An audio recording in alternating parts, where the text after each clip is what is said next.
నేటి ధ్యానవాక్యము యెహోషువ గ్రంథము 5వ అధ్యాయము 14వ వచనము చివరిలో. యెహోషువ నేలమట్టుకు సాగిలపడి నమస్కారం చేసి, నా ఏలినవాడు తన దాసునికి సెలవిచ్చినదేమని అడిగాను. నిన్నటి దినాన యెహోషువ కలిగిన ఈ దర్శనం ద్వారా అతను ఏం నేర్చుకున్నాడో మనము తెలుసుకున్నాం. ఇంకా కొన్ని విషయాలు ఇక్కడ మనం కూడా నేర్చుకోవలసినవి ఉన్నాయి. యెరికోను జయించడానికి దేవుడు పన్నిన వ్యూహము యెహోషువకు తెలియజేశారు. ఇక్కడ మనం గ్రహించవలసింది, మన స్వంత శక్తి, మన స్వంత నిర్ణయాలు, మన స్వంత ప్రయత్నాలు ఏవి ఆయన ప్రణాళికలు నెరవేర్చడంలో ఉపయోగపడవు. జకర్యా 4వ అధ్యాయం 6వ వచనంలో, శక్తి చేతనైనను బలము చేతనైనను కాక నా ఆత్మ చేతనే ఇది జరుగునని సైన్యములకు అధిపత్యగు యెహోవా సెలవిచ్చెను అన్న వాక్యం మనకు తెలియజేస్తుంది. ఆయన తనదైన రీతిలో తన కార్యాలను నెరవేర్చుతాడు. మనకి ఎంత బలం ఉన్నా, మన సామర్థ్యాలు ఎంతగా ఉన్నా అవేవి ఆయన ముందు పనిచేయలేవు.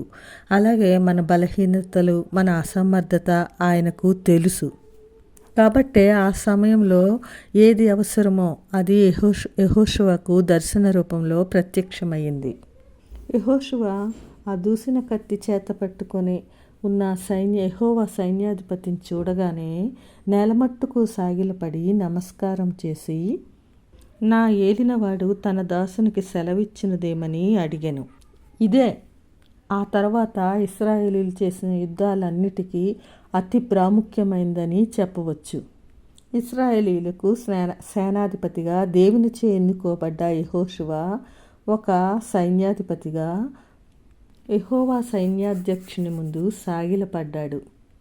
ఇలా చేయడంలో యెహోషువ తనను తాను ఎంతగా తగ్గించుకున్నాడో మనకి తెలుస్తుంది. తాను ఒక సేవకుడిగా, ఒక దాసుడిగా ఏం చేయాలో చెప్పమని అడుగుతాడు. తనకున్న ఆహాన్ని, తన చిత్తాన్ని పూర్తిగా ఖాళీ చేసుకున్నాడనే చెప్పవచ్చు. నేనే నాయకుణ్ణి, నేనేంటి ఆయన ముందు సాగిలపడ్డం అనే అహంభావము ప్రదర్శించలేదు. తన మాటల ద్వారా, తన క్రియల ద్వారా తన యొక్క విధేయతను, దీనత్వాన్ని తెలియపరిచాడు. నా ఏలినవాడు తన దాసునికి సెలవిచ్చినదేమని వినమ్రతగా అడిగాడు. తానేంటో యెహోవా సైన్యాధ్యక్షునికి ఈ విధంగా తెలియజేశాడు. నా ఏలినవాడు తన దాసునికి సెలవిచ్చినదేమనగా అంటే, ఒక పనివాడిగా, ఒక సేవకుడిగా, ఒక దాసుడిగా తనను తాను తెలియజేసుకున్నాడు.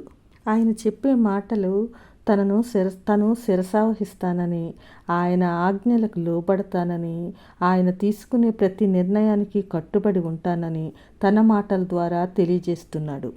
అది మన దేవునికి ఇష్టమైన క్రియ, విధేయత.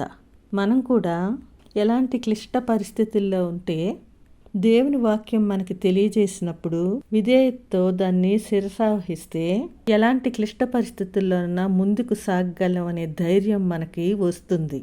అలాగే యెహోషువ గ్రంథం 6:2లో, యెరికోను దాని రాజును పరాక్రమం గల శూరులను నీ చేతికి అప్పగించుచున్నాను అంటున్నారు.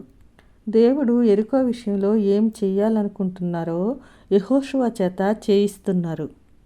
దేవుడు చెప్పిన ఆలోచన, అలాగే ఆయన చేయమన్న విధానము యెహోషువకు వింతగా అనిపించి ఉండవచ్చు. కానీ అతడు దేవుని యొక్క మాటలను తూచా తప్పకుండా ఆచరించాడు. అదేంటి ప్రభువా, అంత బలమైన యెరికో పట్టణాన్ని ఇలా దాని చుట్టూ తిరగడం, కేకలు వేయడం అని ప్రశ్నించలేదు.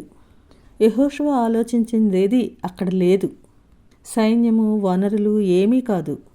యెహోషువ దేవుడు చెప్పిన ప్రతీదీ తూచా తప్పకుండా దేవునిదైన రీతిలో చేశాడు.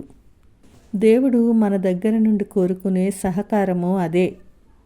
యెహోషువ కలిగిన ఆ దర్శనం ద్వారా అతడు తనను తాను ఎంతగా తగ్గించుకున్నాడో, దేవుని మాటకు ఎంతగా విధేయత చూపాడో, తన స్వచిత్తాన్ని ఎలా ఖాళీ చేసుకున్నాడో మనము తెలుసుకున్నాము. అలాగే ఆయనకు కలిగిన ఆ దర్శనం ద్వారా మనం ఏం నేర్చుకుందామో రేపటి దినాన తెలుసుకుందాము.